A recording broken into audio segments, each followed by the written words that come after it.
Hello friend, हमारे channel में आप सभी का स्वागत है। खाटू श्याम बाबा का जन्म कैसे हुआ, एक पौराणिक कथा। खाटू श्याम बाबा भारत के एक प्रसिद्ध लोक देवता हैं, जिनकी विशेष रूप से राजस्थान, हरियाणा, दिल्ली और उत्तर भारत के अन्य हिस्सों में बहुत श्रद्धा से पूजा की जाती है। उन्हें श्री कृष्ण के कलयुग के अवतार के रूप में माना जाता है। खाटू श्याम बाबा को श्री श्याम, बाबा श्याम, श्री खाटू नरेश और श्री श्याम सरकार जैसे अनेक नामों से पुकारा जाता है। लेकिन बहुत कम लोग जानते हैं कि खाटू श्याम बाबा का जन्म कैसे हुआ, उनका संबंध महाभारत से क्या है और उन्होंने क्या तपस्या त्याग किया जिससे उन्हें श्री कृष्ण का आशीर्वाद प्राप्त हुआ। खाटू श्याम बाबा का वास्तविक नाम बर्बरिक था। वे भीम पुत्र घटोत्कच के पुत्र थे, अर्थात वे महाभारत के वीर योद्धा भीम के पोते थे। उनकी माता का नाम मोरबी था। जन्म से ही वे अत्यंत पराक्रमी और बलशाली थे। उन्होंने बचपन से युद्ध कौशल, धनुर्विद्या और भगवान शिव की साधना में रुचि दिखाई। घटोत्कच और मोरबी के विवाह के बाद मोरबी ने एक अत्यंत तेजस्वी पुत्र को जन्म दिया। यह पुत्र जन्म से ही चमत्कारी था और उसमें अद्वितीय युद्ध क्षमता थी।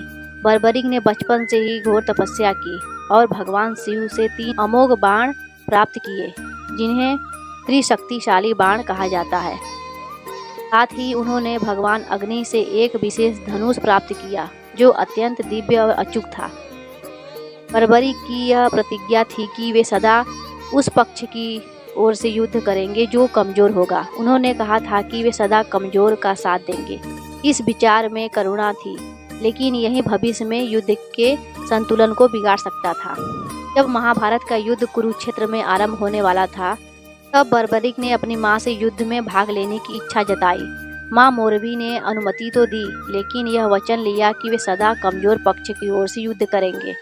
अपनी प्रतिज्ञा निभाने हेतु वे कुरुक्षेत्र की ओर चल पड़े।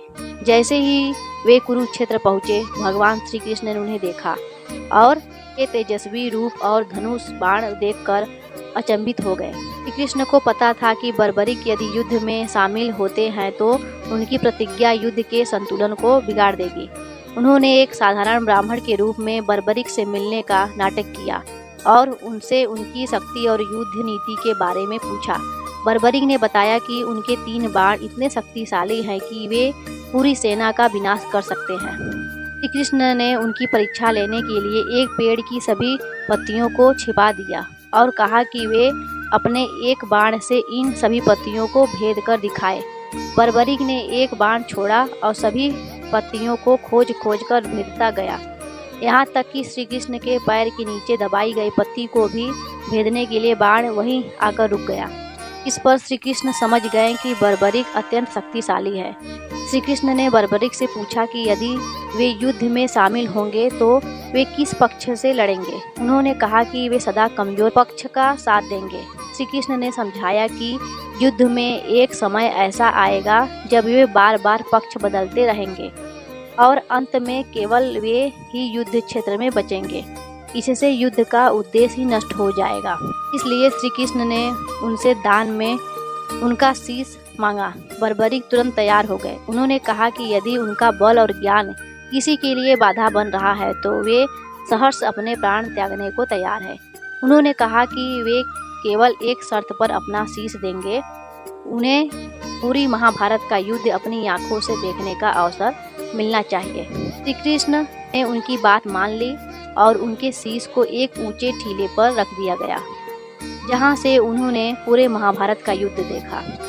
महाभारत के युद्ध के बाद जब पांडवों में यह विवाद हुआ कि युद्ध में विजय का श्रेय किसे जाए, तो श्री कृष्ण ने बर्बरिक के शीश से पूछने को कहा, जो पूरे युद्ध का साक्षी था। बर्बरिक ने कहा कि उन्होंने युद्ध में केवल श्री कृष्ण को ही हर ओर युद्ध करते देखा। वह बोले कि श्री कृष्ण ही असली नायक है, जिन्होंने युद्ध को दिशा दी। श्री कृष्ण उनके इस समर्पण, त्याग और भक्ति से अत्यंत प्रसन्न हुए और उन्हें वरदान दिया कि कलयुग में श्याम नाम से पूजे जाएंगे और उनकी भक्ति से लोगों की सभी मनोकामनाएं पूर्ण होगी। यहीं बर्बरिक आगे चलकर खाटू श्याम बाबा के रूप में प्रसिद्ध हुए। खाटू श्याम बाबा का मंदिर राजस्थान के शिखर जिले में स्थित खाटू नगर में है। यह मंदिर देश विदेश से आने वाले लाखों भक्तों के लिए आस्था का केंद्र कहा जाता है कि खाटू श्याम में स्थित बाबा का शीश युद्ध के बाद वहीं से प्राप्त हुआ था।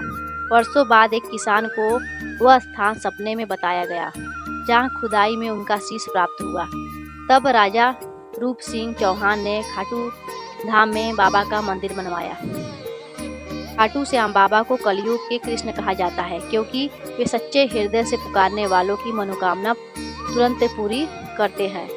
उनकी भक्ति में जाति, वर्ग या संप्रदाय का कोई बंधन नहीं है। बाबा श्याम को हलवा, चूरमा, मलपुए और गुलाल चढ़ाया जाता है। उनका मुख्य पर्व फाल्गुन मेला होता है जिसमें लाखों श्रद्धालु देश भर से पैदल यात्रा करके आते हैं। जय खाटू श्याम बाबा, जय श्री श्याम।